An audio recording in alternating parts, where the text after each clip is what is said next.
Claudine Longet went from beloved singer to infamous killer. I still can't get over one detail in this story. A woman who once sang love songs on television ended up at the center of one of America's most controversial homicide cases and somehow spent only weekends in jail. The more I dug into Claudine Longet's life, the less it felt like a celebrity biography, and the more it felt like a mystery that never really ended. If you ask most people about Claudine Longet today, they probably won't mention her music. They won't mention her acting. They won't even mention that she was married to one of the biggest entertainers in America.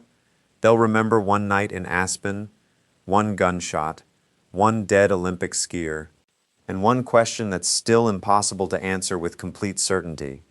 What really happened inside that bathroom? Long before the headlines, Claudine was simply a young woman from Paris with big dreams. She wasn't born into fame. She worked for it. As a teenager, she danced for tourists, never imagining that those performances would eventually take her across the Atlantic. Sometimes the smallest decisions completely rewrite a life. This was one of them. She eventually landed in Las Vegas, dancing in the famous Folies Bergère show at the Tropicana. That's where America first noticed her. And then fate stepped in.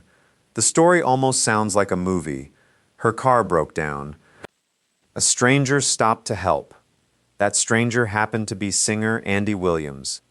I smiled when I first read that because it sounds almost too perfect to be real. But that's exactly how they met. Before long, they were married.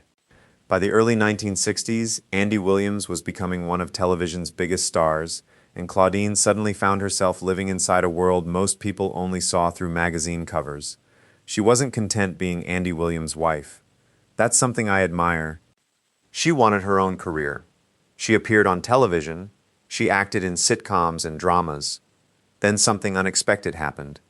While appearing in an episode of Run for Your Life, she performed a song that caught the attention of Herb Alpert. That single performance changed everything. He signed her to A&M Records. Suddenly, Claudine wasn't just famous by association. She was building her own name. Soft French vocals, television appearances, movies. Everything seemed to be moving in exactly the right direction. But sometimes success hides problems we don't see. Her marriage to Andy Williams slowly unraveled. By 1970, they separated. Surprisingly, the divorce remained friendly. They still had 3 children together. There wasn't a public war, at least not then. Instead, Claudine started another chapter, one that would define the rest of her life. In Aspen, Colorado, she met Spider Sabich. He wasn't a movie star. He was something different, a former Olympic skier, handsome, wealthy, confident.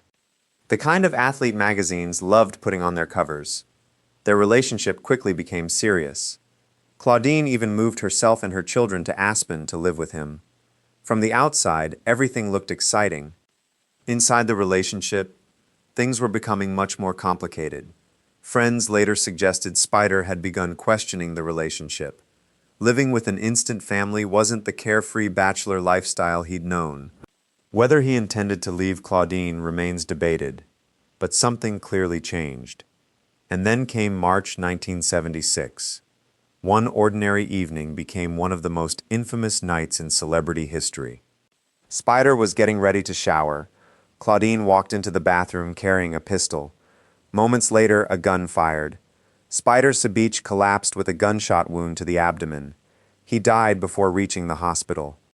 Only 2 people knew exactly what happened inside that room. One of them never spoke again. The other gave a version of events that many people found difficult to believe.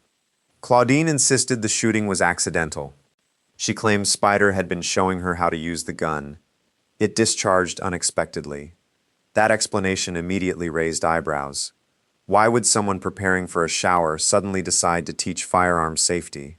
It didn't seem to fit. Then investigators uncovered evidence that appeared damaging.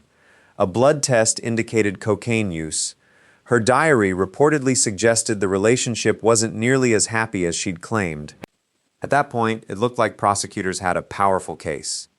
And then, everything began falling apart. The investigation itself became almost as controversial as the shooting. Police had taken evidence without proper warrants. The blood sample became a legal problem. So did the diary. Even worse, one officer reportedly wrapped the gun in a towel, placed it in his glove compartment, and left it there for weeks. I had to read that twice. Imagine how frustrating that must have been for everyone involved. Evidence that might have answered crucial questions became difficult or impossible to use. The medical findings created even more confusion. According to testimony, Spider wasn't facing Claudine when the shot was fired. He was bent over. His back was toward her. That detail didn't seem to match the explanation of a firearm demonstration. Yet without key evidence, prosecutors faced an uphill battle. After only 4 days of testimony, the jury reached a verdict in just 4 hours. They found Claudine guilty, but not of murder, not even manslaughter. Instead, she was convicted of misdemeanor criminal negligence. The punishment stunned many people. A $250 fine, 30 days in jail. Even that sentence could be served only on weekends. For Spider Sabich's family, it felt less like justice and more like a technicality.